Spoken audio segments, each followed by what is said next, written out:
Mitford হত্যাকাণ্ডে আরও দুজন গ্রেফতার। সারা দেশে আজ থেকে শুরু হচ্ছে বিশেষ চিরুনি অভিযান। নিরাপত্তাহীনতায় সলিমুল্লাহ মেডিকেল শাটডাউন ঘোষণা শিক্ষার্থীদের। পল্লবী ভাষণ থেকে আবারও চাঁদাবাজিতে তৎপর কুখ্যাত সন্ত্রাসী জামিল ও তার ভাই মামুন। ৫ কোটি টাকা চাঁদা না পেয়ে আবাসন প্রতিষ্ঠানে হামলা, ৩ জন আটক। বিএনপিকে হেয় করতে পরিকল্পিতভাবে কাজ করছে একটি চক্র, অভিযোগ মির্জা ফখরুলের। বললেন, সহজে তুড়ি মেরে উড়িয়ে দেয়া যাবে না এই দলকে। প্রধান বিচারপতি নিয়োগ প্রক্রিয়া রাজনৈতিক দলগুলোর ঐকমত্যের দাবি আলী রিয়াজের। সংস্কার ছাড়া নির্বাচন হবে না বলেছেন নাহিদ। শাপলা প্রতীকের দাবিতে অনড় এনসিপি। দেখছিলেন ক্রাউন 7 সংবাদ শিরোনাম, এবারে বিস্তারিত। সোহাগ হত্যার ঘটনায় গ্রেফতার করা হয়েছে আরও দুজনকে। এ নিয়ে গ্রেফতারের সংখ্যা দাঁড়ালো 7-এ। এদিকে মিটফোর্ড হাসপাতালের সামনের রাস্তার ফুটপাতে উচ্ছেদ অভিযান চালিয়েছে পুলিশ। আর নিরাপত্তা নিশ্চিত হওয়া না পর্যন্ত sir Salimullah medical college shutdown রাখার ঘোষণা দিয়েছেন শিক্ষার্থীরা। বিস্তারিত জিয়া খানের রিপোর্টে। নিরাপত্তার দাবিতে স্যার সলিমুল্লাহ মেডিকেল কলেজ শিক্ষার্থীদের আন্দোলন। আগে থেকে নিরাপত্তা নিয়ে শঙ্কিত ছিলেন তারা। সোহাগ হত্যার পর থেকে তাদের সেই দাবি আরও জোরালো হচ্ছে। প্রকাশ্যে খুনের ঘটনায় আতঙ্কিত শিক্ষার্থীরা। এটা হচ্ছে আমাদের মেইন এন্ট্রি পয়েন্ট। সামনে একটা হোস্টেল আছে আলাউদ্দিন ছাত্রাবাস, সেখানে ফার্স্ট আর সেকেন্ড ইয়ারে থাকে। আর ওইদিকে আরেকটা ছাত্রাবাস আছে, সেটা হচ্ছে আমাদের প্রথম ছাত্রাবাস, সেখানে বাকি সিনিয়র বেচগুলো থাকে। তো মানে এরকম একটা নৃশংস হত্যাকাণ্ড ক্যাম্পাসের মধ্যে, সেটা হচ্ছে আনসার ক্যাম্পের সামনে, এবং আনসার এখানে ছিল, দায়িত্ব পালন করছেন, সেটা আপনারাই দেখেছেন। যদি করতো তাহলে হয়তো বা এই হত্যাকাণ্ড হতো না। সাধারণ শিক্ষার্থী আমরা একটা সেকেন্ড বেস্ট মেডিকেল কলেজে পড়ালেখা করি, আমাদের স্টুডেন্টের সেফটি দরকার আছে। চান জীবনের নিশ্চয়তা। আমাদের হসপিটাল নিরাপত্তা নিশ্চিত করাতে যথেষ্ট পরিমাণ আনসার মোতায়েন করতে হবে, এবং কার্যকর আনসার, কোনো ধরনের আইনেটিভ আনসার নয়।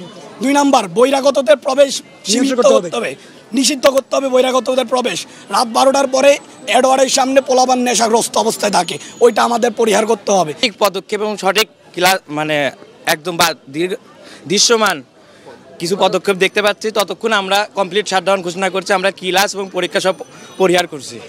এদিকে রবিবার সকাল থেকেই মিটফোর্ড হাসপাতাল ও স্যার সলিমুল্লাহ মেডিকেল কলেজের সামনে রাস্তার ফুটপাতে উচ্ছেদ অভিযান চালায় পুলিশ।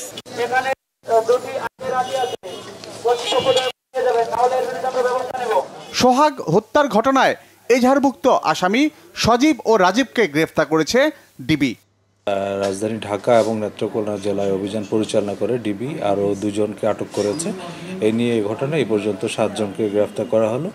আমরা ঘটনাটি খুব গুরুত্ব দিয়ে তদন্ত করছি এবং ঘটনার সাথে জড়িত যে বা যারাই থাকুক না কেন তাদেরকে আইনের আওতায় নিয়ে আসার জন্য কাজ করছি। যারা আমাদের কাছে গ্রেফতার হয়েছে তাদের কাছে জিজ্ঞাসাবাদ চলছে, এবং এই ঘটনায় যারা পলাতক রয়েছে সিসিটিভি ফুটেজ বিশ্লেষণ করে তাদেরকে আমরা গ্রেফতারের চেষ্টা করছি। সোহাগ হত্যার পর থেকে চাপা উত্তেজনা এলাকাবাসীর মাঝে।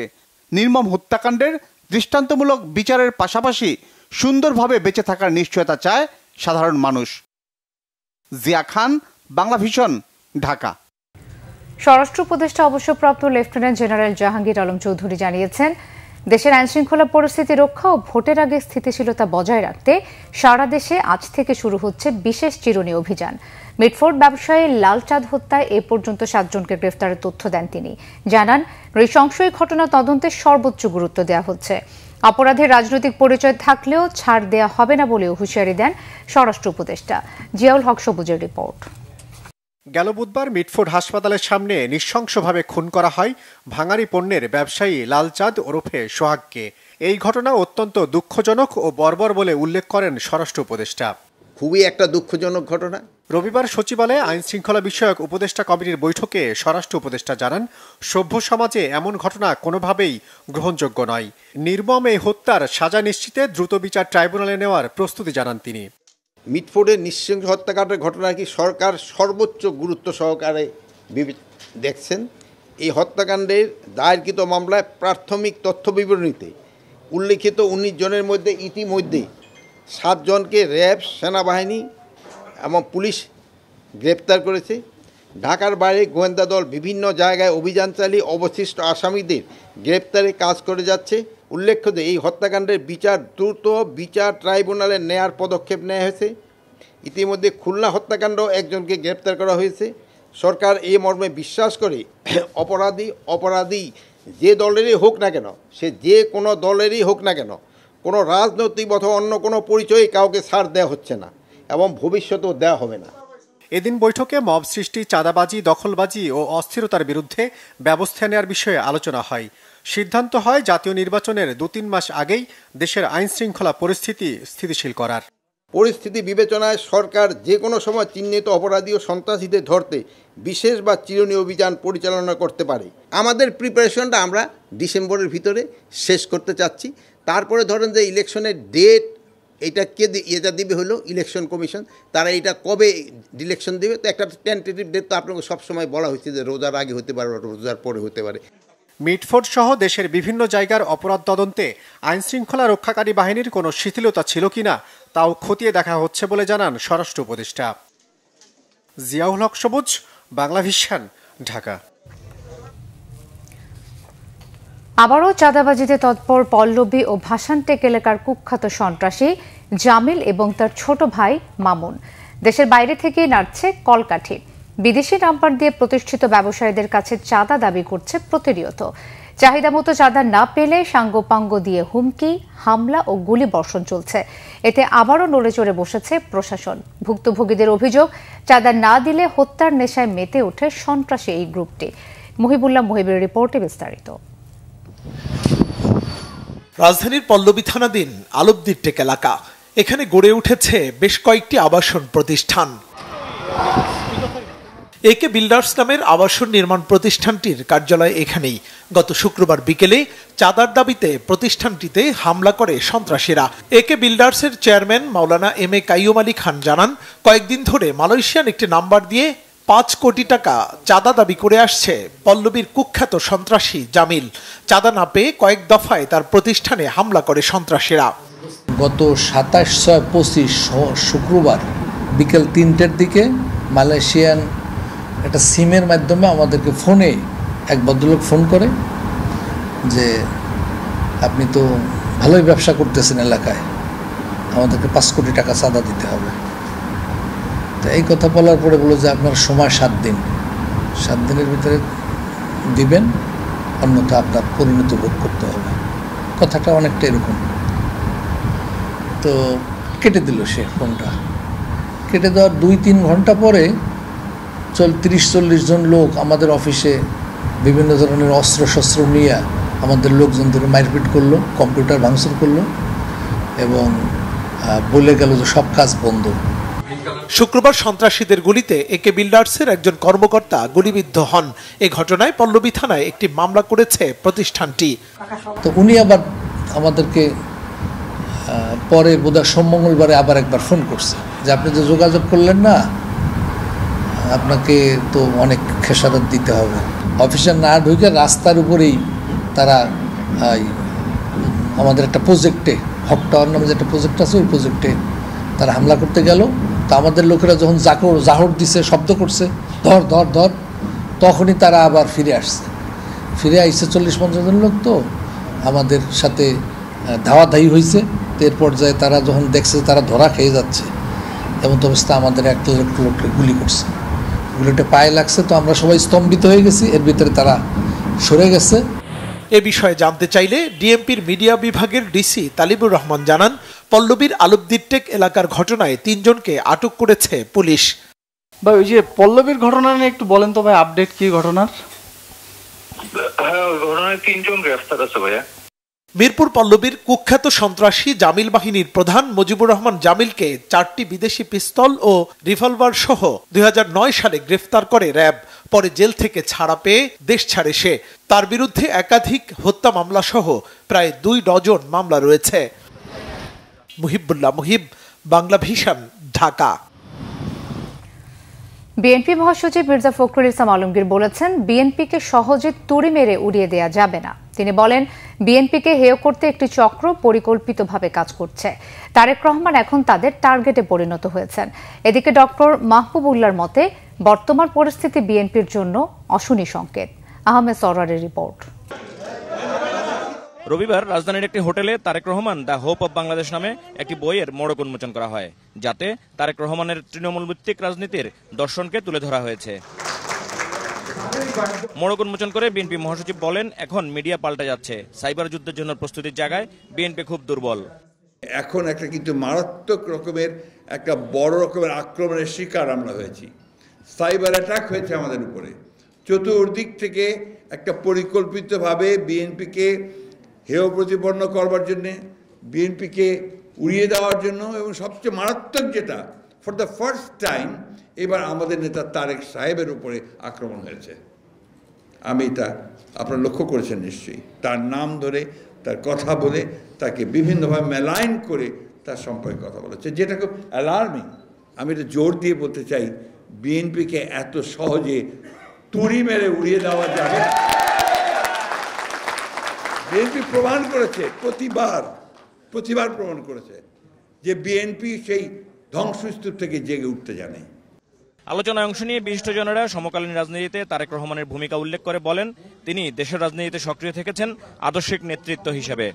আজকে আমি অশনি সংকেত দেখছি বিএনপির মধ্যে। স্বার্থপর লোকরা, কিছু অপশক্তি, তারা আজকে অপতৎপরতায় মেতে উঠেছে।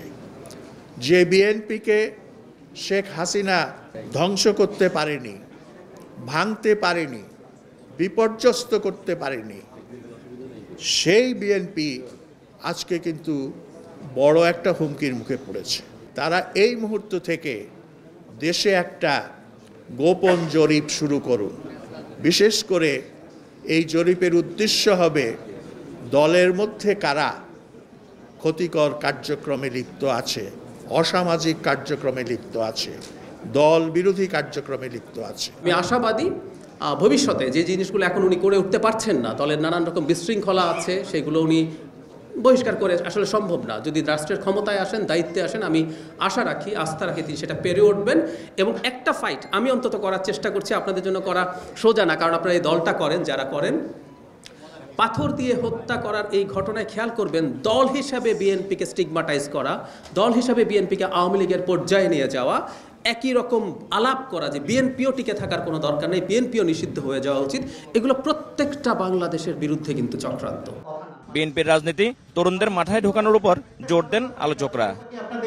আহমেদ সরওয়ার, বাংলা ভিশন, ঢাকা। বিএনপির আইন বিষয়ক সম্পাদক ব্যারিস্টার কায়সার কামাল বলেছেন, সোহাগ হত্যাকাণ্ডকে কেন্দ্র করে স্বাধীনতা যুদ্ধে পরাজিত একটি দল এখন বিএনপিকে টার্গেট করে প্রোপাগান্ডা চালাচ্ছে। রবিবার সুপ্রিম কোর্টে এক সংবাদ সম্মেলনে এমন মন্তব্য করেন তিনি। কায়সার কামাল বলেন, রাজনৈতিক দলগুলোর উচিত গণতন্ত্রের উপর আস্থা রেখে সহনশীলতা বজায় রাখা, কিন্তু দু একটি রাজনৈতিক দল তা না করে নোংরা রাজনীতির খেলায় মেতে উঠেছে। এদিন সোহাগ হত্যাকাণ্ডে বিএনপিকে জড়িয়ে উদ্দেশ্য প্রণোদিত সংবাদ প্রকাশের অভিযোগে একটি জাতীয় দৈনিকের সম্পাদককে 5 দিনের মধ্যে ভুল স্বীকার করে ক্ষমা চাইতে আইনি নোটিশ পাঠান ব্যারিস্টার কায়সার কামাল। এ বিষয়ে তিনি বলেন, পুলিশের পক্ষ থেকে বারবার বলা হয়েছে ব্যবসায়িক দ্বন্দ্বের ফলে এই হত্যাকাণ্ড, কিন্তু একটি পত্রিকায় বিএনপির চাঁদাবাজির ফলে এই ঘটনা ঘটেছে এমন সংবাদ প্রকাশ করা হয়েছে। এটি উদ্দেশ্য প্রণোদিত সংবাদ। বাংলাদেশের স্বাধীনতার বিরোধিতা করেছিল তাদের কতিপয় নেতৃবৃন্দ, মনে হচ্ছে তাদের কথায় বিএনপিকে টার্গেট করছে বা টার্গেট করেছে। কালকে এক নেতা বক্তব্য দিচ্ছিলেন, আমি শুনছিলাম যে দল হিসাবে নাকি বিএনপির পতন চায়। সেই নেতার এইটুকু কি মাথায় ঢুকলো না? বিএনপি পতন চান উনি দল হিসাবে, সরকারের পতন হতে পারে, রাজনৈতিক দলের পতন হয় কিভাবে? রাজধানী সহ সারা দেশে উদ্বেগজনক হারে বাড়ছে খুন খারাপি, যার মূলে রয়েছে আধিপত্য বিস্তার, জমি দখল, চাঁদাবাজি ও রাজনৈতিক প্রতিহিংসার মতো ঘটনা। এতে দিন দিন আতঙ্কিত হচ্ছে সাধারণ মানুষ। হিউম্যান রাইটস সাপোর্ট সোসাইটির এক তথ্য বলছে, শুধু চলতি বছরে এই পর্যন্ত সারা দেশে সহিংসতায় নিহত হয়েছেন অন্তত 150 জন, যার মধ্যে সবচেয়ে বেশি মারা গেছে রাজনৈতিক সহিংসতা ও মব জাস্টিসের ঘটনায়। আইনের সঠিক প্রয়োগ না থাকা আর আইন শৃঙ্খলা বাহিনীর প্রতি জনগণের অনাস্থাকেই বড় কারণ হিসেবে দেখছেন বিশেষজ্ঞরা। বিস্তারিত ফজলে রাব্বির প্রতিবেদনে। অন্তর্বর্তী সরকারের 10 মাস পেরিয়ে গেলেও এখনো আইন শৃঙ্খলা পরিস্থিতির কাঙ্ক্ষিত উন্নতি সম্ভব হয়নি। ফলে দিনে দুপুরে ছিনতাই, ডাকাতি, হত্যার ঘটনা পাল্লা দিয়ে বাড়ছে। সেই সঙ্গে মব জাস্টিসের ঘটনা তো আছেই। হিউম্যান রাইটস সাপোর্ট সোসাইটির এক তথ্য বলছে, শুধু চলতি বছরে এখন পর্যন্ত সারা দেশের রাজনৈতিক সহিংসতায় নিহত হয়েছে অন্তত ৭৯ জন, আর গণপিটুনির ঘটনায় ৬৭ জন। এ সময় ধর্ষণের শিকার হয়েছে ৪৭৬ জন, আর ধর্ষণের পর হত্যা করা হয়েছে ১৪ জনকে। আইন ও সালিশ কেন্দ্রে আরেক তথ্য বলছে, গত ১০ মাসে মব সৃষ্টির মাধ্যমে সারা দেশে ১৭৪ জন নিহত হয়েছে। এর মধ্যে সবচেয়ে বেশি হেনস্থার শিকার হয়েছেন মুক্তিযোদ্ধারা। এমন বাস্তবতায় আইনের কঠোর প্রয়োগ ছাড়া আইন শৃঙ্খলা পরিস্থিতি অনুকূলে আনা সম্ভব নয় বলে মনে করেন অপরাধ বিশেষজ্ঞরা। সরকার এবং আইন শৃঙ্খলা বাহিনীর পক্ষ থেকে যে ধরনের কঠোর এবং দৃষ্টান্তমূলক এবং বলা যেতে পারে স্বচ্ছ এবং দ্রুততার সাথে যে ধরনের ব্যবস্থা গ্রহণ করার প্রয়োজন ছিল, সেই ব্যবস্থা আমরা গ্রহণও করতে পারিনি। সেই ব্যবস্থা গ্রহণ করার প্রশ্নে যে আলাপগুলো করা দরকার, দ্রুততার সাথে কার্যকরী আলাপ, সেই আলাপগুলোও আমরা করতে পারিনি। বরং আলাপগুলো না করে, ব্যবস্থা না করে সরকার এবং আইন শৃঙ্খলা বাহিনী নিজেদেরকে বিবৃতির মধ্যেই অধিকাংশ ক্ষেত্রে বিবৃতির মধ্যেই নিজেদেরকে সীমিত বা আবদ্ধ রেখেছে। আর এই সুযোগটা তো অপরাধপ্রবণ ব্যক্তি যারা আছে তারা নিবেই। দেশে দ্রুত বিচার না হওয়ার সংস্কৃতির কারণেই মানুষ আইন হাতে তুলে নিচ্ছে বলে মনে করেন মানবাধিকার কর্মী নূর খান। মব নিয়ন্ত্রণে আইনের কার্যকর প্রয়োগ ও দ্রুত শাস্তি নিশ্চিত করার পরামর্শ তার। সমাজে একটা শ্রেণী আছে যারা সমাজে অশান্তি তৈরি করে রাখতে চাচ্ছে, জিয়ে রাখতে চাচ্ছে। আর একটা রাজনৈতিক শক্তি আছে যারা এই অস্থিরতার সুযোগে তারা তাদের স্বার্থ হাসিল করতে চাচ্ছে। এই গোষ্ঠীটি ক্ষুদ্র হলেও এরা মব ক্রিয়েট করে সন্ত্রাস তৈরি করছে, এরা সমাজের বিভিন্ন কাঠামো আঘাত দেওয়ার চেষ্টা করছে এবং এইটার মধ্য দিয়ে তারা তাদের রাজনৈতিক ফায়দা হাসিলের একটা চেষ্টা করছে, যদিও এই শক্তিটা খুবই ক্ষুদ্র একটা শক্তি। আধিপত্য বিস্তার, রাজনৈতিক প্রতিহিংসা, চাঁদাবাজি ও বিভিন্ন স্থাপনা দখল কেন্দ্রিক সহিংসতায় প্রতিনিয়তই বাড়ছে খুন খারাপি। ফজলে রাব্বি, বাংলা ভিশন, ঢাকা। প্রধান বিচারপতি নিয়োগ প্রক্রিয়া নিয়ে দেশের রাজনৈতিক দলগুলোর মধ্যে দীর্ঘদিনের বিতর্ক অবসানে এক ধরনের ঐকমত্য হয়েছে। জাতীয় ঐক্যমত্য কমিশনের উদ্যোগে আয়োজিত সংলাপের দ্বিতীয় পর্বের দ্বাদশ দিনের বৈঠকে এই ঐকমত্য হয় বলে জানিয়েছেন কমিশনের সহ সভাপতি অধ্যাপক ডক্টর আলী রিয়াজ। বিস্তারিত জানাচ্ছেন মোবাশ্বের আহমদ। রাষ্ট্রের মৌলিক সংস্কার বিষয়ে ঐকমত্যে পৌঁছাতে দ্বিতীয় দফায় বৈঠকে প্রধান বিচারপতি নিয়োগ ব্যবস্থা, জরুরি অবস্থা জারি সংক্রান্ত ব্যবস্থা ও তত্ত্বাবধায়ক সরকার প্রতিষ্ঠার বিষয়ে রবিবার রাজধানীর ফরেন সার্ভিস একাডেমিতে জাতীয় ঐক্যমত্য কমিশনের সহসভাপতি আলী রিয়াজের নেতৃত্বে আলোচনায় বসে রাজনৈতিক দলগুলো। বৈঠক শেষে আলী রিয়াজ জানান, আলোচনা ধীরে ধীরে ফলপ্রসূ হওয়ার দিকে এগুচ্ছে। আশা করেন দ্রুতই ঐক্যমত্য পৌঁছাতে পারবে রাজনৈতিক দলগুলো। প্রধান বিচারপতি নিয়োগ এবং জরুরি অবস্থা ঘোষণা এই বিষয়ে আগেও খানিক দূর আলোচনা হয়েছিল। সেই আলোচনার একটু উপসংহারে আমরা উপনীত হতে পেরেছি। দুটো বিষয়ে ঐকমত্য প্রতিষ্ঠিত হয়েছে। পরে একে একে রাজনৈতিক দলগুলো আলোচিত বিষয় নিয়ে তাদের ঐকমত্য প্রস্তাব ও মতদ্বিমতের বিষয়টি তুলে ধরেন। তত্ত্বাবধায়ক সরকারের প্রধান উপদেষ্টার নিয়োগ প্রক্রিয়া কিভাবে হবে সেটি নিয়ে আলোচনা চলমান আছে। আমরা আমাদের পার্টির পক্ষ থেকে শান্তিপূর্ণ উপায়ে ক্ষমতা হস্তান্তরের রূপরেখা প্রদান করেছিলাম। তার পরিপ্রেক্ষিতে এবং আলোচনার পরিপ্রেক্ষিতে কমিশন একটি প্রস্তাব উত্থাপন করেছিল আজকে। সেই প্রস্তাব নিয়ে আমরা এখন পর্যন্ত আমাদের কোনো মতামত দেইনি। প্রস্তাবটি আমরা আরও একটু গভীরভাবে পর্যালোচনা করতে চাই। আমরা আমাদের পক্ষ থেকে যেটা বলেছি যে রাষ্ট্রপতি সংসদ বিলুপ্ত হওয়ার, যদি সাধারণ নিয়মে বিলুপ্ত হয় মেয়াদ শেষান্তে, তার 30 দিনের আগে এই উদ্যোগ নেবেন যে সংসদে প্রতিনিধিত্বশীল প্রধান রাজনৈতিক দলসমূহের সাথে আলোচনা করে যদি সেই আলোচনার ভিত্তিতে কোনো প্রধান উপদেষ্টা, বাংলাদেশের নাগরিক যিনি এই অনুচ্ছেদ অনুসারে উপযুক্ত উপদেষ্টা হওয়ার, প্রধান উপদেষ্টা হওয়ার, তাদের মধ্য থেকে একজনকে প্রধান উপদেষ্টা করবেন। জরুরি অবস্থা ঘোষণায় আগে যে প্রভিশনটা ছিল যে প্রেসিডেন্ট প্রধানমন্ত্রীর সাথে আলোচনা করে কনসেন্ট নিয়ে সেটা করবেন, আমরা এটাকে একটু এক্সটেন্ডেড করেছি। আমরা প্রস্তাব করেছিলাম যে আমাদের পক্ষ থেকে যে সেখানে বিরোধী দল যে পার্লামেন্টে থাকবে, বিরোধী দলের একটা প্রতিনিধিত্ব থাকতে হবে। তাহলে এটা মোটামুটিভাবে একটা কমন চেহারা বা কমন পরিস্থিতি আসে। 30 জুলাইয়ের মধ্যে রাষ্ট্রীয়ভাবে গুরুত্বপূর্ণ বিষয়গুলোতে ঐক্যমত্য সৃষ্টি করে জুলাই সনদ প্রণয়নের লক্ষ্যে সোমবার আবারও রাজনৈতিক দলগুলোর সাথে আলোচনায় বসবে জাতীয় ঐক্যমত্য কমিশন। এটা আশা করছি আমরা। মোবাশ্বের আহমেদ, বাংলা ভিশন, ঢাকা।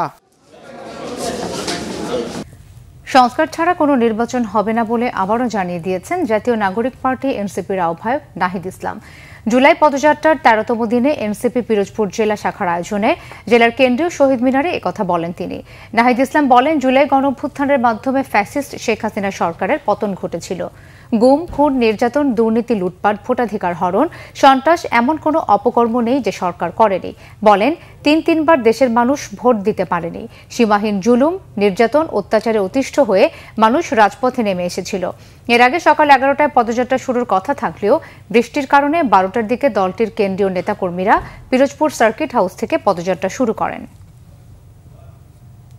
আমরা পুরনো ব্যবস্থায় ফিরে যেতে চাই না, আমরা দুর্নীতির ব্যবস্থায় ফিরে যেতে চাই না, আমরা মাফিয়া তন্ত্রের ব্যবস্থায় ফিরে চাই। আমাদের আন্দোলনের সময় আমাদের ছিল বৈষম্য সমাজ ভাবে, সমাজ বৈষম্য, ধর্ম বৈষম্য, শ্রমিকের সাথে বৈষম্য, এই সকল বৈষম্য, গরিবের সাথে বৈষম্য, এই বৈষম্যগুলো দূর করতে হবে।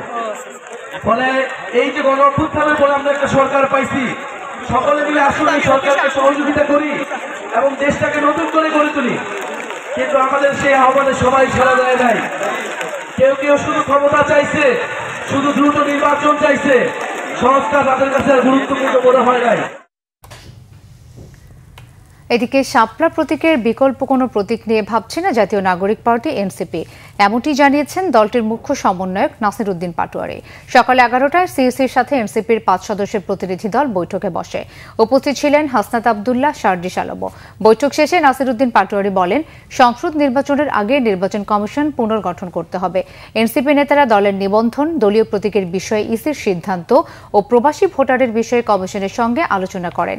নাসির উদ্দিন পাটোয়ারি বলেন, তাদের শাপলার কোনো বিকল্প অপশন নেই। আইনগতভাবে শাপলা পেতে কোনো বাধা নেই বলেও মনে করেন তিনি। তারপরও তা দেয়া না হলে রাজনৈতিকভাবে মোকাবেলা করা হবে। দলটির যুগ্ম সদস্য সচিব অ্যাডভোকেট জহিরুল ইসলাম বলেছেন, নিষিদ্ধ আওয়ামী লীগের নৌকা প্রতীক নির্বাচন কমিশনের তফসিল থেকে বাতিল করতে হবে। এনবিআর কর্মকর্তারা সরকারের আস্থা হারিয়েছেন। তাদের আতঙ্ক দূর করতে অভয় দেওয়ার কিছু নেই বলে জানিয়েছেন বিদ্যুৎ ও জ্বালানি উপদেষ্টা এবং এনবিআর সংক্রান্ত উপদেষ্টা কমিটির আহ্বায়ক মোহাম্মদ ফাউজুল কবির খান। সকালে সচিবালয়ে এক সংবাদ সম্মেলনে একথা বলেন তিনি। জ্বালানি উপদেষ্টা স্বীকার করেন, রাজস্ব নীতি ও রাজস্ব বাস্তবায়ন বিষয়ে জারি করা অধ্যাদেশে চতুরতার আশ্রয় নেওয়া হলেও শুরুতে বিষয়টি ধরতে পারেনি উপদেষ্টা কমিটি। তবে এ বিষয়ে সরকারের সঙ্গে নিয়মতান্ত্রিক দাবি না জানিয়ে এনবিআর কর্মকর্তারা চরম অন্যায় করেছেন। আন্দোলনটি শুরুতে নিরীহ থাকলেও পরে দেশের অর্থনীতি ধ্বংস এবং সরকার বিরোধী অবস্থান তৈরি করে বলেও তিনি জানান। ফাউজুল কবির খান জানান, এনবিআর নামটি শুনলে অনেকে লম্বা হাসি দেয়, তাই নামটা বাদ দিয়ে দুটি বিভাগ করার পক্ষে জোরালো অবস্থান তুলে ধরেন তিনি।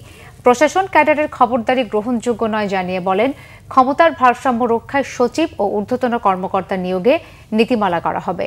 সরকারের প্রতি আস্থা ফেরাতে এনবিআরের কর্মকর্তাদেরই আচরণ পরিবর্তন ও রাজস্ব আহরণ বাড়াতে হবে। যুক্তরাষ্ট্রের পাল্টা শুল্ক শুধু ট্যারিফের বিষয় নয়, এর সাথে দেশটির কৌশলগত অবজেক্টিভ রয়েছে বলেও জানান ফাউজুল কবির খান। বিএনপি চেয়ারপারসনের উপদেষ্টা আব্দুস সালাম অভিযোগ করেছেন, সন্ত্রাসী কর্মকাণ্ডে জড়িত অপরাধীদের আইনের আওতায় না এনে বারবার বিএনপির উপর দোষ চাপাচ্ছে সরকার। আর চেয়ারপারসনের পররাষ্ট্র বিষয়ক উপদেষ্টা কমিটির বিশেষ সহকারী ইশরাক হোসেন দলীয় নেতাকর্মীদের আরও সংযত আচরণ করার পরামর্শ দিয়েছেন। রবিবার রাজধানীর পুরান ঢাকার উল্টিনগঞ্জ কাঠ ব্যবসায়ী সমিতির দোয়া মাহফিলে এসব কথা বলেন তারা। শহীদ রাষ্ট্রপতি জিয়াউর রহমান ও জুলাই 24-এর সকল শহীদদের আত্মার মাগফিরাত কামনায় এই অনুষ্ঠানের আয়োজন করা হয়। অনুষ্ঠানে প্রধান অতিথি বিএনপি চেয়ারপারসনের উপদেষ্টা আব্দুস সালাম সরকারের সমালোচনা করে বলেন, মানুষ নির্বাচন আয়োজনের জন্য এই সরকারকে ক্ষমতায় বসিয়েছে, কিন্তু সরকার টালবাহানা করে প্রায় 1 বছর পার করেছে। আর বিএনপি চেয়ারপারসনের পররাষ্ট্র বিষয়ক উপদেষ্টা কমিটির বিশেষ সহকারী ইশরাক হোসেন বলেছেন, পুরান ঢাকায় ব্যবসায়ীকে বর্বরোচিত হত্যাকাণ্ড একটি পরিকল্পিত ঘটনা। তিনি এই নৃশংস ঘটনার জন্য দায়ীদের খুঁজে কঠিন শাস্তির মুখোমুখি করতে অন্তর্বর্তী সরকারের প্রতি আহ্বান জানান। আজকে যারা এই সমস্ত কথা বলতে নির্বাচন ঠেকাইতেছে, পার্লামেন্ট নির্বাচন যারা চায় না, যারা লোকাল নির্বাচন চায়, তারা মূলত একটা শক্তিশালী পার্লামেন্ট হোক, এটা চায় না। কারা চায় এটা? যারা নির্বাচন হলে এমপি হতে পারবে না, এমপি হতে পারবে না। তারা বলে যে না, আমার ভোট দরকার নাই, আমি সারা দেশে আমার পক্ষে যারা ভোট দিল ওইটা হিসাব করে আমার এমপি বানাইতে হবে। কোন একটা মামার বাড়ির আবদার। আমাদের বিরুদ্ধে ষড়যন্ত্র চলছে, এটা আপনারা জানেন। নানা ধরনের প্রোপাগান্ডা, অপপ্রচার আমাদের দলের বিরুদ্ধে চালানো হচ্ছে। সেই জন্যে আমি বলবো যে আমাদের যারা দলীয় নেতাকর্মী রয়েছেন তাদেরকে আরও সংযত আচরণ করতে হবে, জনগণের সাথে মিশে তাদের বন্ধু হয়ে, তাদের বিপদে আপদে তাদের একজন সাহায্যের খুঁটি হয়ে দাঁড়িয়ে আমাদের আগামী দিনে রাজনীতি করতে হবে। কারণ যেটা আমাদের নেতা দেশনায়ক জনাব তারেক রহমান প্রতিনিয়তই আমাদেরকে বলে যাচ্ছেন, আগামী দিনের রাজনীতি কিন্তু সম্পূর্ণ ভিন্ন হবে। পুরনো দিনের স্টাইলের রাজনীতিতে কিন্তু আগামী দিনের রাজনীতি হবে না। আমাদেরকে নতুন যে 3.5 কোটি ভোটাররা যুক্ত হয়েছে, নতুন ভোটাররা, তাদের মন জয় করতে হবে। তাদের জন্য আমরা কি করব সেই কথাগুলো আমাদেরকে তুলে ধরতে হবে। রাজধানীর বনানী সহ বিভিন্ন সড়ক অবরোধ করে বিক্ষোভ করেছেন সিএনজি চালিত অটোরিকশার চালকরা। তাদের দাবি, ঢাকা মেট্রোর 3000 সিএনজি অটোরিকশার বাইরের অতিরিক্ত অটোরিকশা চালানোর সুযোগ দিতে হবে। দুপুর 12টার দিকে চালকরা বনানীর বিআরটিএ প্রধান কার্যালয়ের সামনে সড়কে অবস্থান নেন। এতে মহাখালী বনানী সড়কে যান চলাচল বন্ধ হয়ে যায় এবং আশেপাশের সড়কে তীব্র যানজটের সৃষ্টি হয়। সড়ক অবরোধকারী সিএনজি চালকরা বলছেন, সিএনজি চালিত অটোরিকশার রুট নির্ধারণের দাবিতে তারা এই কর্মসূচি পালন করছেন। কাফনের কাপড় পরে অনেক সিএনজি চালক অবরোধে অংশ নেন। তারা অ্যাম্বুলেন্স ও বিমানবন্দরগামী গাড়িগুলো ছেড়ে দেন। এছাড়া অন্য কোনো গাড়ি যেতে দেননি। আন্দোলনকারীদের সংগঠন ঢাকা সিএনজি অটোরিকশা মালিক শ্রমিক ঐক্য জোট বলছে, তাদের গাড়ি ঢাকা জেলায় নিবন্ধিত হলেও মহানগরীতে চলাচলের সুযোগ পায় না। জেলার অন্য স্থানের মতো মহানগরীতে চলাচলের দাবি দীর্ঘদিন ধরে জানিয়ে আসা হলেও সরকার কোনো ব্যবস্থা নেয়নি। দাবি আদায় না হওয়া পর্যন্ত আন্দোলন চলবে বলেও ঘোষণা দেন আন্দোলনকারীরা। পূবালী ব্যাংকের সিনিয়র নির্বাহী ও ইসলামিক ব্যাংকিং কর্মকর্তাদের নিয়ে অনুষ্ঠিত হল advanced workshop on Islamic banking. ব্যাংকের প্রধান কার্যালয়ের প্রতিষ্ঠানটির ইসলামিক ব্যাংকিং উইং এর আয়োজনে কর্মশালায় প্রধান অতিথি ছিলেন পূবালী ব্যাংকের ব্যবস্থাপনা পরিচালক ও সিইও মোহাম্মদ আলী। বিশেষ অতিথি ছিলেন ব্যাংকের উপব্যবস্থাপনা পরিচালক মোহাম্মদ ইসা, মোহাম্মদ শাহাদাত হোসেন ও সুলতানা শরীফুন নাহার।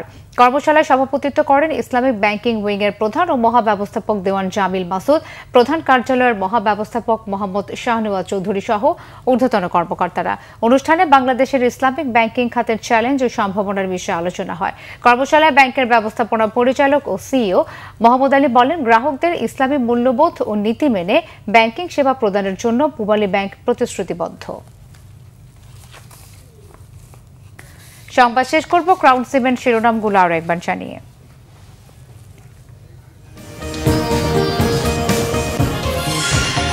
মিটফোর্ড হত্যাকাণ্ডে আরো 2 জন গ্রেফতার। সারা দেশে আজ থেকে শুরু হচ্ছে বিশেষ চিরুনি অভিযান।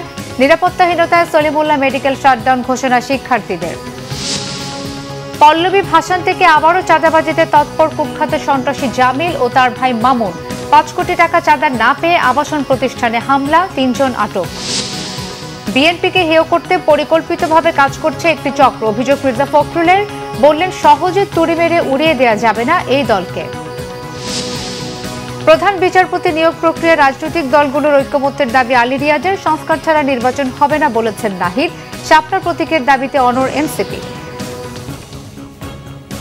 এই ছিল এখনকার মতো। পরের সংবাদটা 10:30। এর আগে 9টায় রয়েছে নিউজ 20। দেখার আমন্ত্রণ রইল। ধন্যবাদ।